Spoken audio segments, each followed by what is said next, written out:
কংগ্ৰেছ এৰি আকৌ বিপিএফলৈ আহিল প্ৰবীণ বড়ো চিৰাঙৰ বাথৌখেৰাই ৰিজৰ্টত আজি বিপিএফ মুৰব্বী হাগ্ৰামা মহিলাৰীৰ উপস্থিতিত অনুষ্ঠিত যোগদান কাৰ্যসূচীত প্ৰবীণ বড়ো দীপজ্যোতি চহৰীয়া সহ কেইবাজনো শক্তিশালী নেতাই হাগ্ৰামাৰ দলত যোগদান কৰে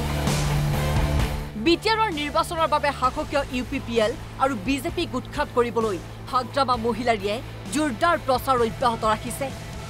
দলৰ পৰা বিভিন্ন কাৰণত গুচি যোৱা লোকসকলক পুনৰ দললৈ আমন্ত্ৰণ জনাইছিল প্ৰাক্তন বিটিআৰ চিফগৰাকীয়ে হাগ্ৰামা মহিলাৰীৰ এই আহ্বানৰ প্ৰথমটো সঁহাৰি হ'ল প্ৰবীণ বড়োৰ দৰে শক্তিশালী নেতা আজি প্ৰবীণ বড়ো আৰু দীপজ্যোতি চহৰীয়াই দলত যোগদান কৰাৰ পাছতেই উৎসাহিত হৈ পৰে হাগ্ৰামা মহিলাৰী খুব ভাল লাগিল আমাৰ প্ৰবীণ ডাঙৰীয়া আৰু দীপজ্যোতি চহৰীয়া ডাঙৰীয়া আমাৰ দলত আকৌ ঘূৰি আহিল আৰু আমি একেলগে কাম কৰি যাম বিটিচিৰ সকলো জাতি জনগোষ্ঠীৰ কাৰণে অকল বিটিচি নহয় বিটিচিৰ বাদে গোটেই অসমতে আমাৰ দলৰ প্ৰভাৱটো আছে চেণ্ট্ৰেল হওক প্ৰাইমাৰী হওক ডিষ্ট্ৰিক্ট হওক আপচু লিডাৰ হওক ইউপিপিএল লিডাৰ হওক আহিবৰ কাৰণে লাইন লৈ আছে আমি আশীৰ্বাদ লৈ আছো আপোনালোকে চিন্তা কৰিব নালাগে দেখিব প্ৰবীণ বড়োৱে কিয় এৰিলে কংগ্ৰেছ বিপিএফলৈ আহি কি কৰিব প্ৰবীণ বড়োৱে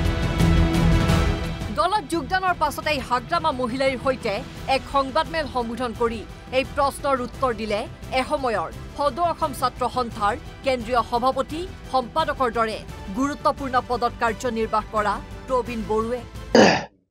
আমাৰ চিফছৰ উপস্থিতিত মানে বিপিএফৰ সভাপতি সন্মানীয় সভাপতি মহিলাৰী ছাৰৰ মানে লিডাৰশ্বিপত আমি ইয়াতে জইন কৰিছোঁ মানে ইতিমধ্যে মই বিপিএফত আছিলোঁ 13 বছৰ সাধাৰণ সম্পাদক হিচাপে বিপিএফ দলৰ দায়িত্ব পালন কৰিছিলোঁ আৰু কিবা এটা সামান্য ভুল বুজাবুজিত এই দলৰ পৰা মই আঁতৰি গৈছিলোঁ আঁতৰি যোৱাৰ পিছত মই নিজে অনুভৱ কৰিছোঁ যে বিটিচিৰ সৰ্বাংগীন বিকাশ সকলোবিলাক জাতি জনগোষ্ঠীৰ মাজত যে ঐক্যতাৰ যিটো বাণী সেই বাণীটোক যদি আমি এচাৰ্ট কৰিব বিচাৰোঁ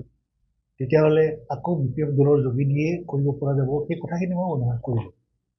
ইফালে একেখন সংবাদ মেলতেই হাগ্ৰামা মহিলাৰীয়ে স্পষ্ট কৰি দিয়ে যে বিপিএফৰ 20 আৰু 21 জানুৱাৰীত হ'বলগীয়া অধিৱেশন আক্ৰাছে বন্ধ ঘোষণা কৰাৰ পৰিপ্ৰেক্ষিতত 19 আৰু 20 জানুৱাৰীত অনুষ্ঠিত হ'ব অধিৱেশন কাজল গাঁৱৰ পৰা হেমলেট চন্দ্ৰ ৰায় NB নিউজ